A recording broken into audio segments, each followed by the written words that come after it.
On March 25, 1911, the Triangle Shirtwaist factory fire broke out and caused a change in America's working force. Workers were forced to work in a building with little safety precautions, and because of the lack of safety precautions, many lost their lives. The end result provided triumph for workers across America.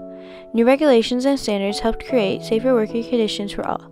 The Triangle Shirtwaist factory fire unintentionally helped bring about safety precautions. During the 1900s, factories were one of the main working sources for the United States. Lots of people made their livings from working in dangerous factories.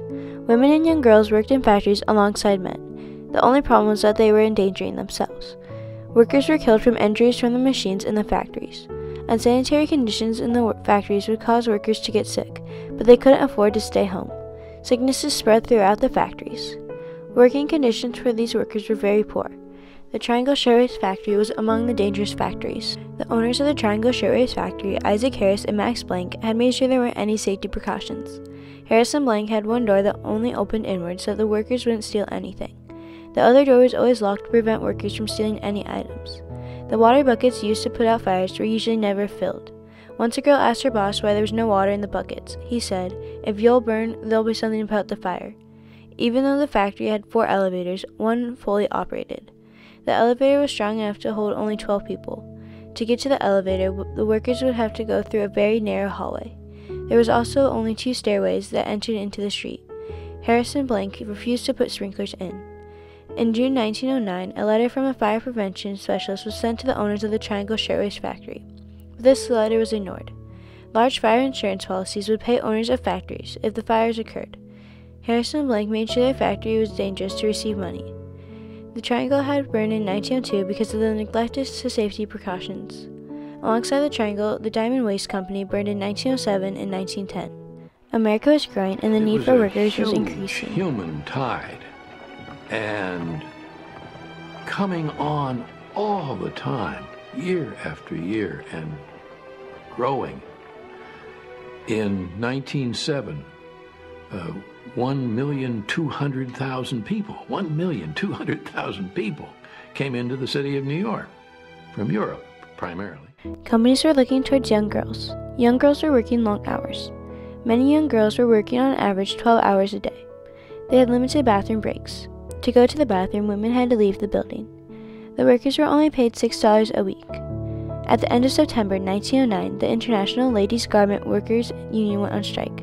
They went on strike looking for increased wages, less working hours, and union representation. The strikers demanded a 20% raise. The strike had gone on for 5 months.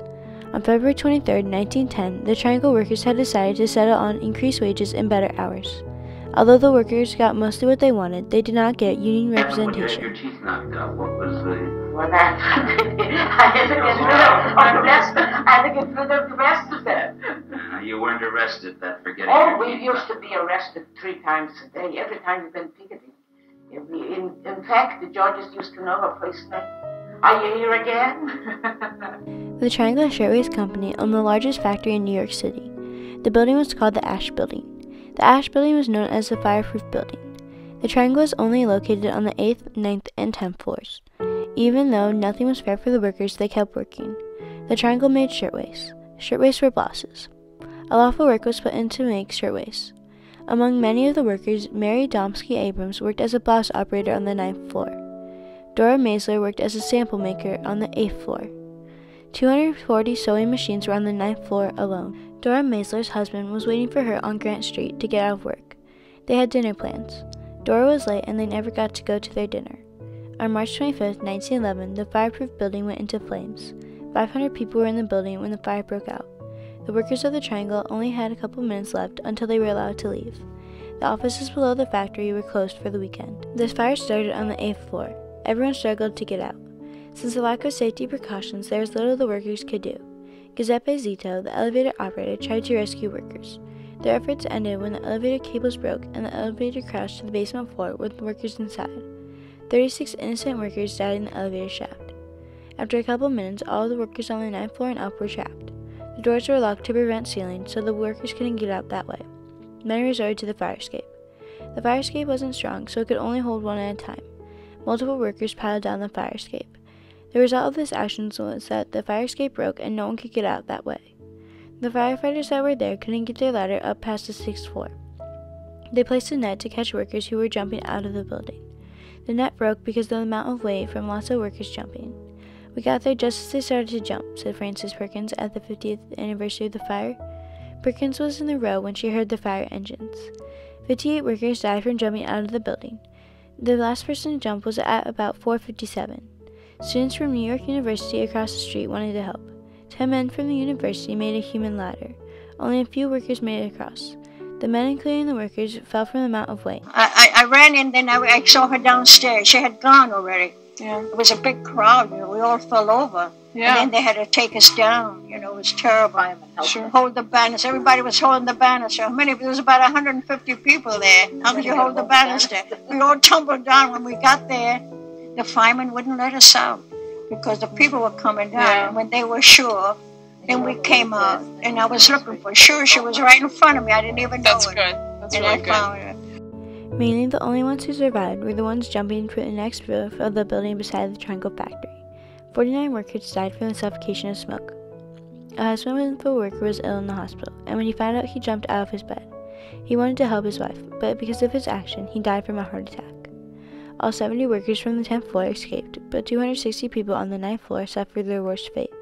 The fire only lasted for 20 horrifying minutes. The total of workers that died was 146, but including the husband as one of the victims, the total number was 147. On March 27, 1911, 14 people were in the hospital and at least 5 were incredibly hurt that they couldn't recover. Fire Marshal Beer says that there was a period of 15 minutes between the fire and the setting of the alarm because the men on the 8th floor tried to get rid of it. On March 26, 100,000 people waited in line in the streets in the rain to identify their loved ones that had died.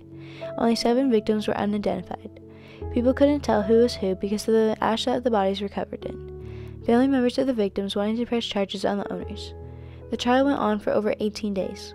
Family members of the victims weren't allowed in the court because they might want to attack the owners.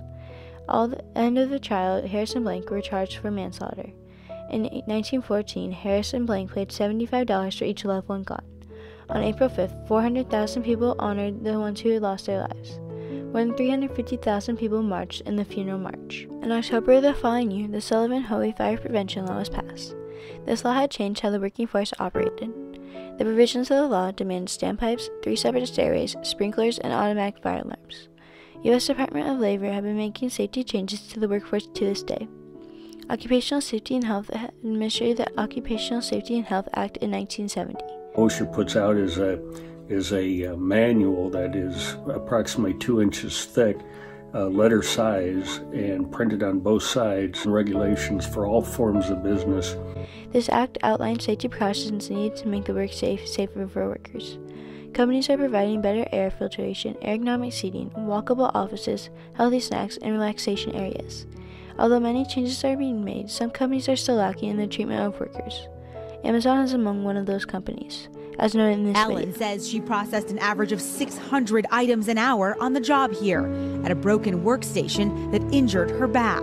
It felt like somebody stabbed me in the back and drug a knife all the way down. The whistleblower protection programs are for workers who think they are endangered. Programs just like the whistleblower protection programs are keeping workers safe. Not all workplaces can monitor their facilities every second, and in order to prevent situations as the Triangle Shirtwaist factory from happening again, they rely on programs such as this. To this day, we still do not know the cause of the Triangle Fire. The Triangle Fire was the deadliest workplace disaster for 90 years. This disaster changed the working force forever.